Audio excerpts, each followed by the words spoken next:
Guns N' Roses is one of the most famous and successful hard rock acts in pop music history, until their headbanging empire came crashing down when lead guitarist Slash quit the band during a feud with singer Axl Rose. But did you know that feud was about Michael Jackson? Yes, it sounds strange.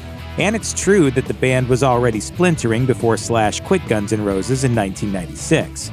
By that point, for instance, guitarist Izzy Stradlin and drummer Steven Adler had already left the group due to creative and personal differences. But according to reports, the relationship between Rose and Slash began deteriorating in 1991 when Slash decided to work with Michael Jackson on Jackson's new album, Dangerous. Jackson, of course, passed away in 2009 under a cloud of child abuse allegations. Nonetheless, Axl Rose strongly disagreed with Slash's decision to work with the late pop star. Rose revealed that he had been abused as a toddler by both his own father and stepfather, and for this reason, Rose sided with Jackson's accusers. Former Guns N' Roses manager Doug Goldstein told Rolling Stone Brazil in 2015 that Rose was devastated by Slash's decision to join forces with Jackson. The divide between the two only got worse over the years, as Slash continued to work with Jackson and the band's fortunes began to wane.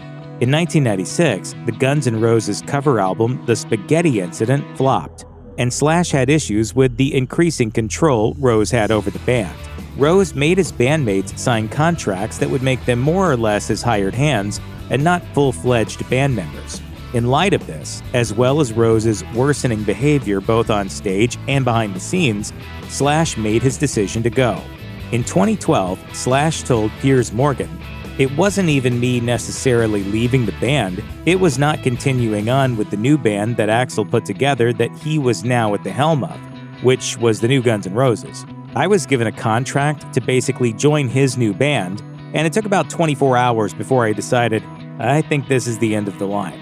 It's a lot of attention put on a lot of negative stuff. After Slash exited Guns N' Roses, he went on to perform with groups like Velvet Revolver and Slash's Snake Pit, while the new GNR lineup essentially went nowhere.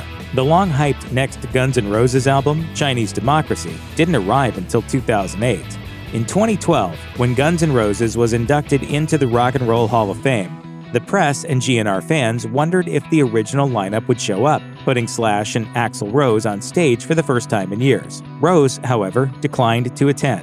Slash, Adler, Duff McKagan, and a later member, Matt Sorum, all appeared without him. Ultimately, Slash stayed away from Guns N' Roses for 2 decades. In the mid-2010s, though, Rose reached out to his former lead guitarist to make amends. Slash told USA Today that he was thankful Rose had the wherewithal to reach out after all those years spent apart, saying, "It'd been 20 years of not talking and letting this bad blood continue to be perpetuated by the media. It turned into something way bigger than what was really going on, so it was good to get past that."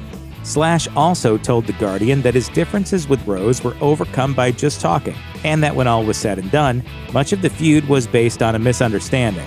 Their reconciliation led to a reunion concert at the 2016 Coachella Festival, which Slash called an overwhelmingly positive experience.